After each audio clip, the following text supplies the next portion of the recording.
In the next chapter of the Malleus Maleficarum, Kramer delves into yet another set of questions that baffled him greatly. He asks, what is the source of the increase of works of witchcraft? When comes it that the practice of witchcraft hath notably increased? And considering his own time period of the 15th century, what he was basically asking here was, why is witchcraft becoming so prominent? For anyone who's been following the series so far, you'll probably already know the answer. But of course, in typical Kramer fashion, he proceeds to consider this from a philosophical and warped religious standpoint, as opposed to just applying Occam's razor and deducing that the simplest, most logical answer was the correct one. In this case, the reason why witchcraft was so notably increased in the 15th century was because more people were being accused of it, not because it was actually happening. But let's see what our favourite 15th century fruitcake has to say about it. He begins the chapter by once again concentrating on the incubus and the succubus, and considers whether it is Catholic belief to determine that the origin of witchcraft does not come from the spawn of these ungodly creatures, but instead comes from the wickedness of man himself.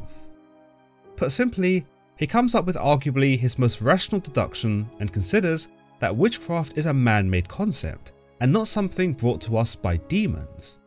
He even reinforces this idea by referring to St. Augustine, who according to Kramer once specified that the cause of a man's depravity lies in his own will, whether he sins on his own or by another's suggestion.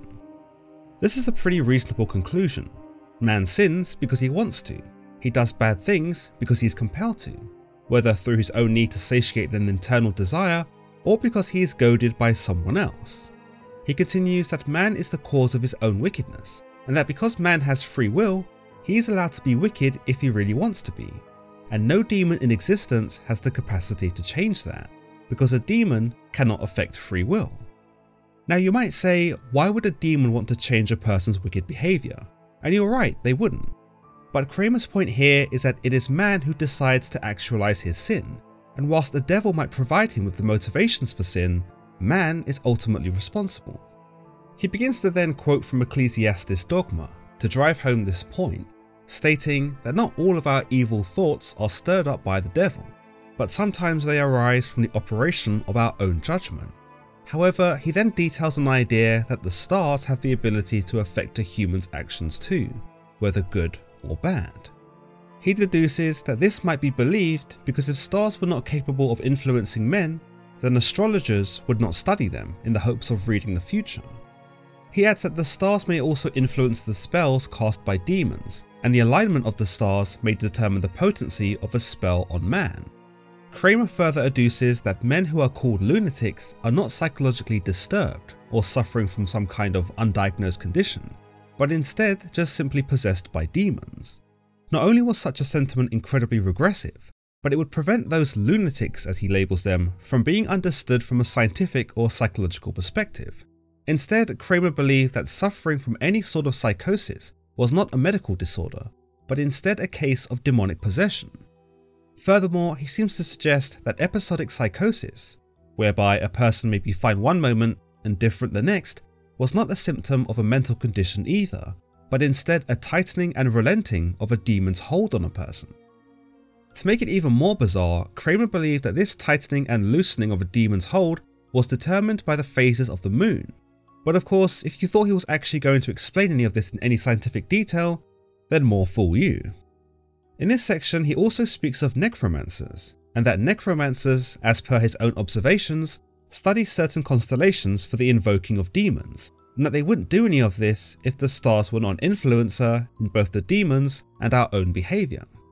It isn't long, of course, before he reaches for more material by St. Augustine, and tells us that according to this pillar of erudition, demons can manipulate pretty much any of the lower bodies, those which consist of herbs, stones, animals, certain sounds, and even voices.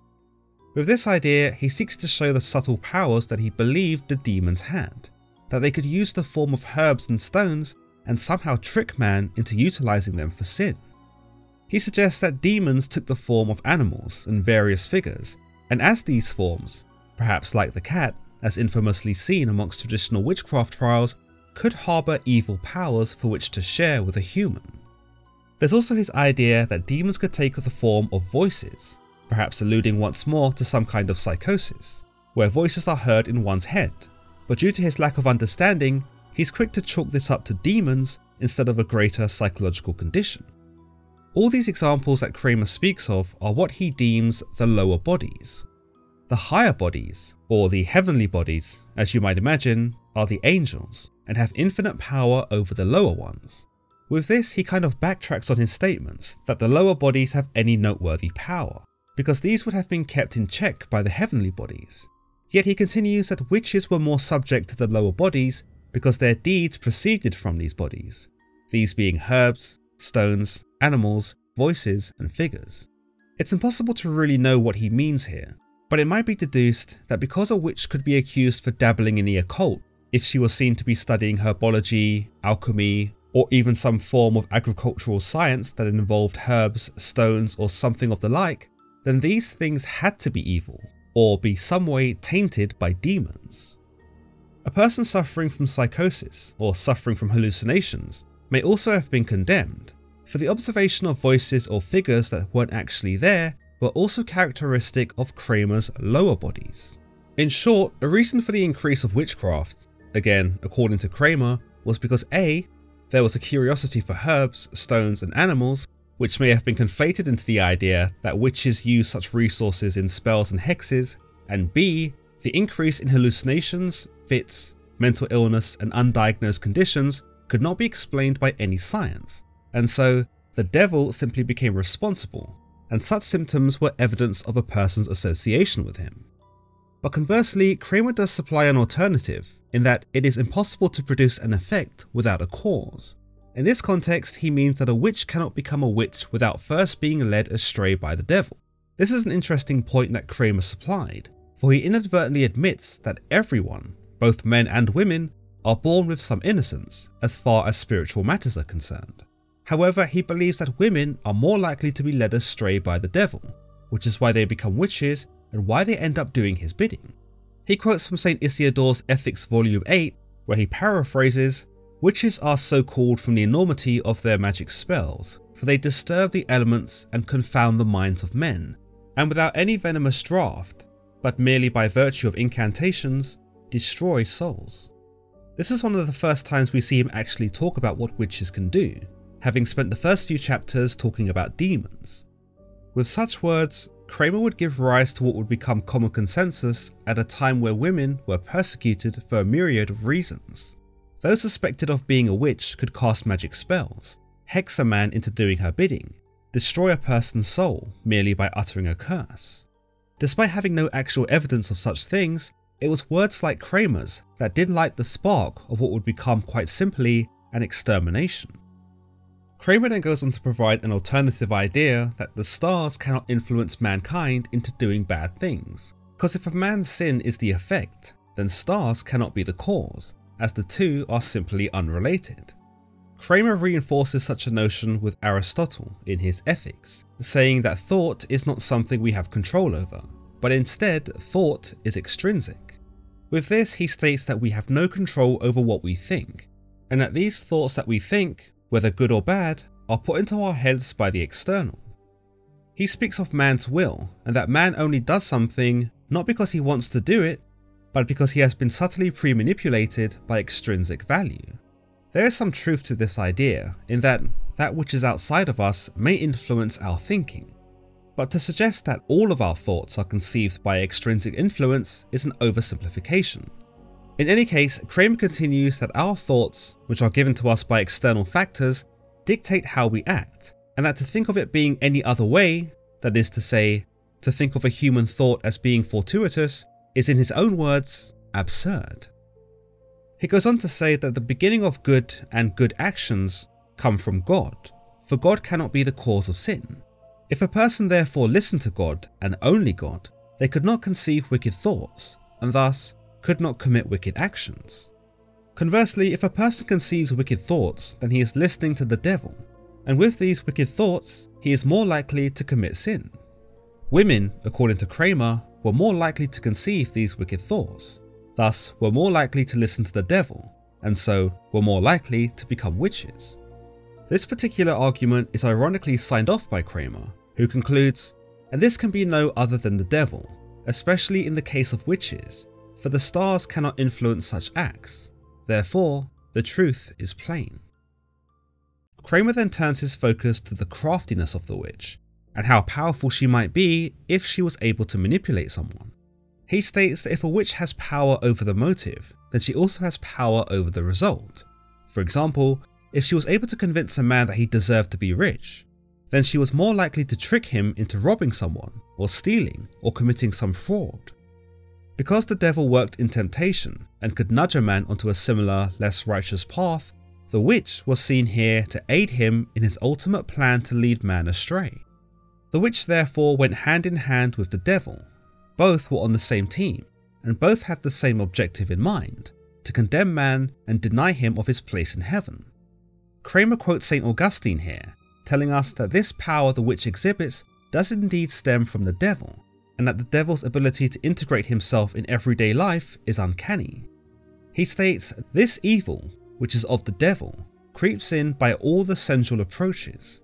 He places himself in figures, he adapts himself to colours, he attaches himself to sounds, he lurks in angry and wrongful conversation, he abides in smells, he impregnates with flavours, and fills with certain exhalations all the channels of understanding. Therefore it is seen that it is in the devil's power to influence the will, which is directly the cause of sin.